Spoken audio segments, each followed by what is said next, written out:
The second task is to replicate the code from the previous task, then implement a get hyper method that takes the same arguments. Yeah, as get page and returns a dictionary containing the following key value pairs. So we're going to compute the keys and then give them the values. And we have to make sure to use get page, and we can use match module if necessary. Let me keep this here to have it on side. Then so this is the continuation. I've already copied the previous task into this one. So let's do this one right under here.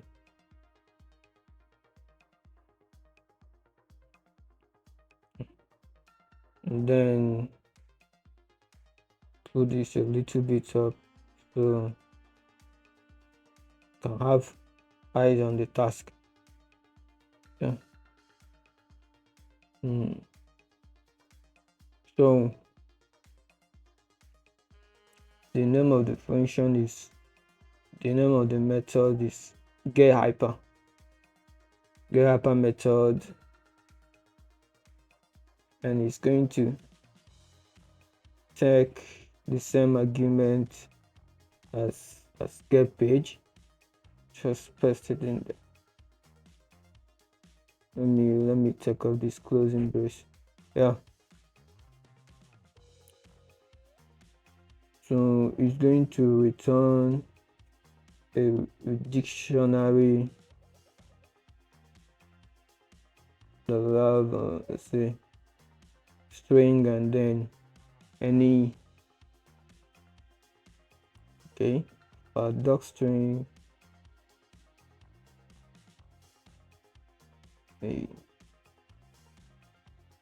hyper method. So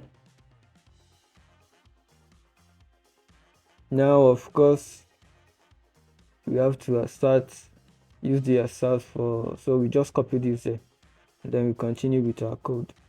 So since we are asked to compute these things and then return the dictionary, and then I guess let's just create the dictionary, and then before computing the values to the keys, let's call it hyperdata. It's a dictionary. Then first thing is page size.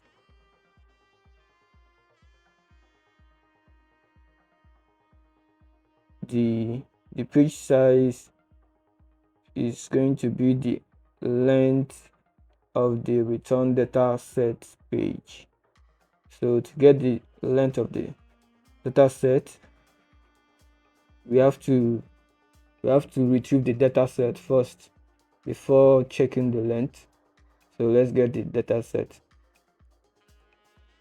Let's create a variable called retrieved data set so we can save the data set there. But to get the data set, we call the get page method called get page, and then pass it page and page size. And then so this way we now have the retrieved data set, so we can get the length. So we say length, we use the length function and then passing the retrieved data set.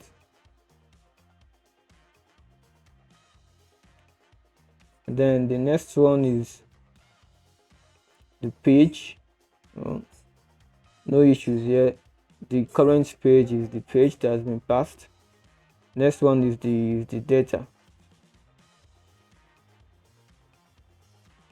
We've already computed the data, which is the retrieved data set. Retrieved data set.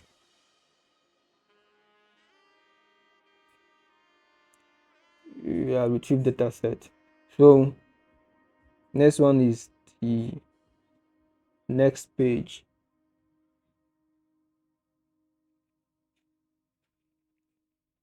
So to get the next page, we have to ensure that the current page is less than the total number of pages. Then if it is less than, let's just do, if the current page is less than the total pages, that's total number of the pages. I know we are here to compute total pages, but this will be the variable we use. So if it's less than the total page, what do we do? To go to the next page, we increment the current page by 1. So this will take us to the next page. So if the current page is not less than the total pages, it means there is no next page. So we just return, we just say else, none, that is. And then we do a similar thing for previous page.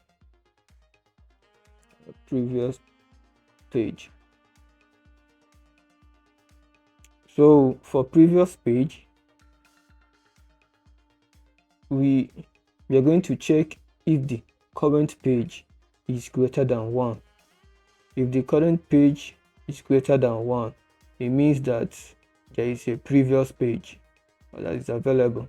If we have 2 pages and then 2 pages to view and the current pages is 2, which means 2 is greater than 1, which means you can always go back to the 1, which means there is a previous page. So we check if the current page is greater than 1, or do we say we decrement the page by 1, which will take us to the previous page. And if it's not greater than 1, it means that the current page is the first page. So we just say else, none, or is return none. So next thing is to get the total pages.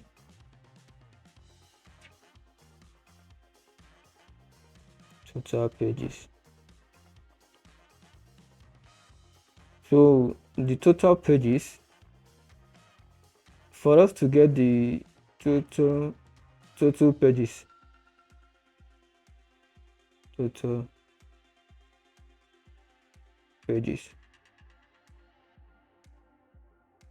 to get the total pages, we are going to get the length of the retrieve data set.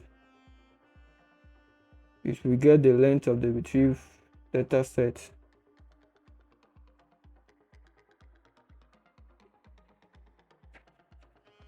then we are going to divide it by the page size. We divide it by the page size. So if the length of the retrieved data set is 100, then if the page size is 10, so if we divide it by 10, it's going to be how many? 10. So total page is going to be 10. But at times the page size might be, let's say, the retrieved data set might be, let's say, 115. If the page size is 10, so if 10 divided by 115 is going to be, say, 10.05 or so. So you can say you're viewing 10.05 pages. So it's either you're viewing 10.5 or you're viewing 11 pages. So that's where the module that we imported, the math module, will come into play. So we are going to seal total pages. We use the math.seal to round the total pages. We pass in the total pages. So this is going to give us the the accurate number of pages. That is, if the total page is not a whole number. So if the page size is 10 and then the length is 2, it's going to be fine. So this math.co will not be called. But if the page size is 10 but the items, that is the row, is going to be 25, if you divide 25 by 10, it's going to be 2.5.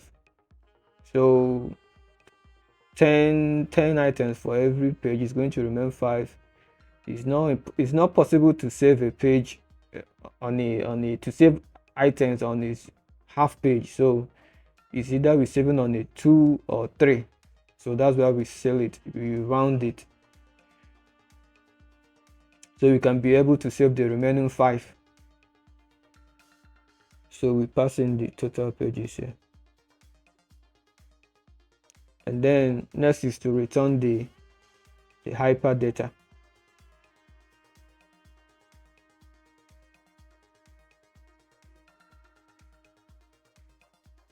Let's run the code now. So I just added this to test the code. So let's run it.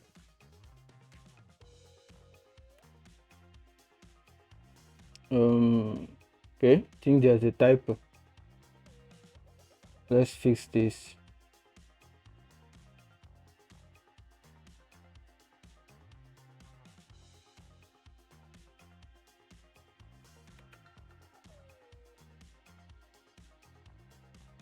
Yeah, so let's close. So let's run it again.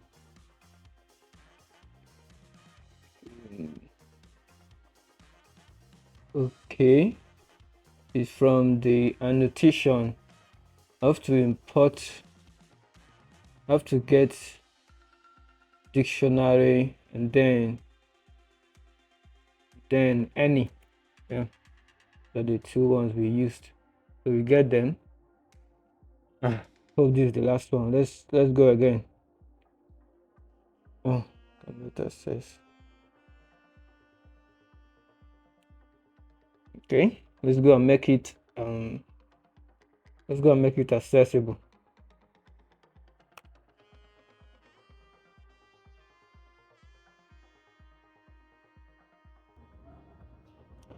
So it wasn't accessible, the retrieve data set, because I created it after I must have tried to use it for the total page. So let's put it before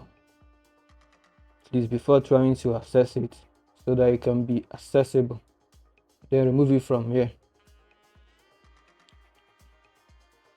So let's let's run it again. There you have it. Please like and subscribe. Thank you.